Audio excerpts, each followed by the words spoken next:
And so what it does, tin plating on the outside. yeah, so it coats it to protect it.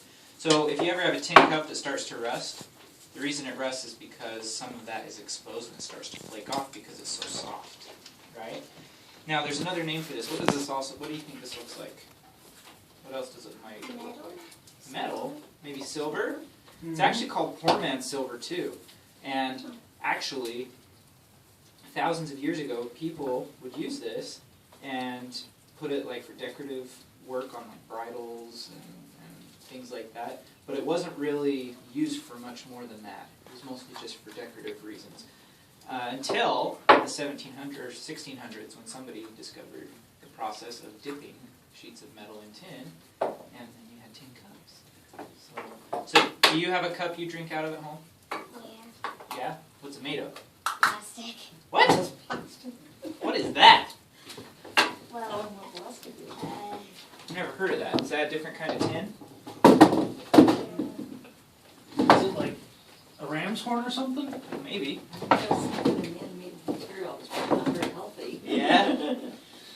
Well, these are really nice because what happens if you sat on, I don't know what it looks like, but if you sat on it, would it break, do you think? yeah. Yeah. Yeah, well, you know what happens if I sit on this? It bends. hurt. And then I just bend it back and it still works. They could probably set that on heat too, and your plastic wouldn't melt.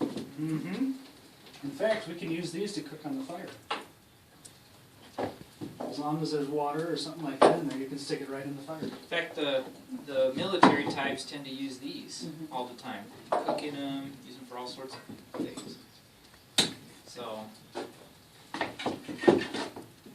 yeah, that actually might work really well So, with the wire in it. yep. So what he does, this is what it starts out as right here. A piece like that. And then we bend the edges so that we can put it together into a circle. And then this little piece right here, on top, we bend over and put a wire in it to give it strength. Because if you don't put a wire in it, then it's just going to be sharp. You don't want to be sharp. So we bend it over like this. Right? And then this part is the hard part.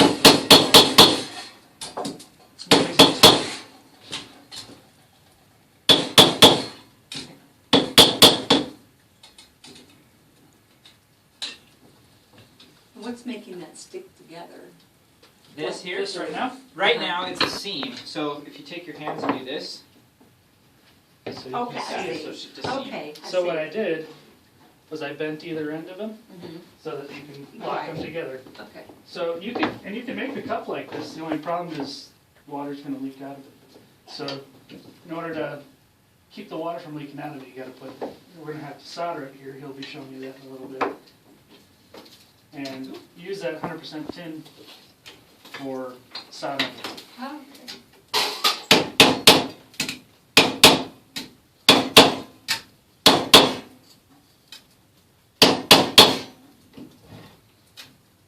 So, and then this is a special tool to make it so that it's got a little groove here.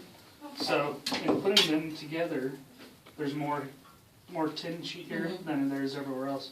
So in order to get it flush on the inside, you have to pound it so that the outside comes out a little bit more. Trying to get this bottom to go.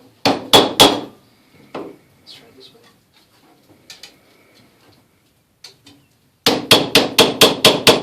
That should be good.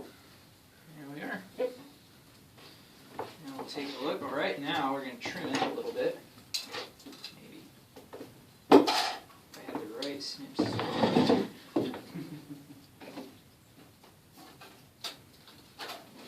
Bottom for you. Yeah. Just trying to make it as flush as we can. Oh, that one's going to be a little fun to deal with. That's all right. So we have special scissors. They're called snips, tin snips that we use. You can cut through metal. And then have you ever heard the word solder before? No? Have you heard the word weld? Yes. Soldering's kind of like welding, except we don't use the same thing. We don't do it exactly the same way that a blacksmith does. Have you ever seen a blacksmith work before? So The way we're a bit different from a blacksmith is a blacksmith he has to heat up his metal. Still, it's hot as these coals down here, and then he pounds it in order to get it to make the shapes that he wants. And we have the sheet already made for us, and we cut it to size and bend it and form it.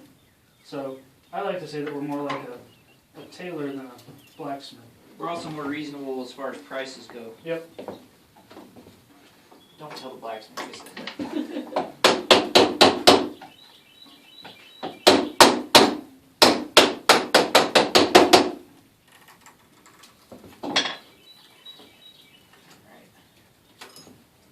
So after we make this, then we work on the bottoms. Now, what I'm going to do though, is I'm going to go ahead and solder this on.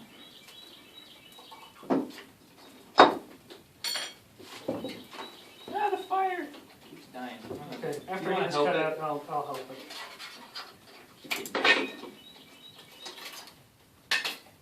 So this is the solder I'm using. It's basically just what you were holding a second ago. All right.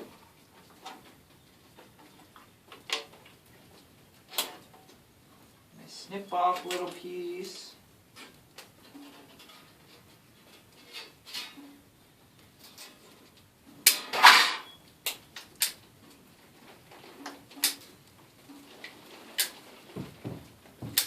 Yeah, we were outside a little bit earlier. Yeah, I'm but- kind of glad we said that. Yeah. So where are you folks from? You travel Mattoon? So it took you what? Most of the night to get here?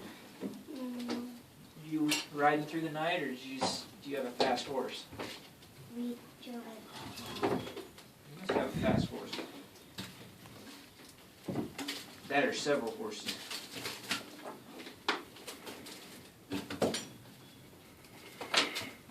Alright.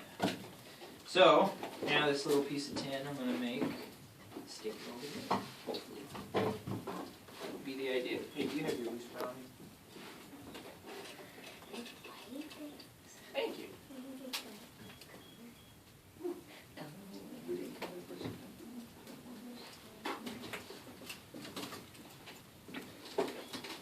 Alright, so this lamp here is an alcohol lamp. You've probably seen these before. No? You ever seen one of these? Well, you're about to. Put a little windshield up here. This.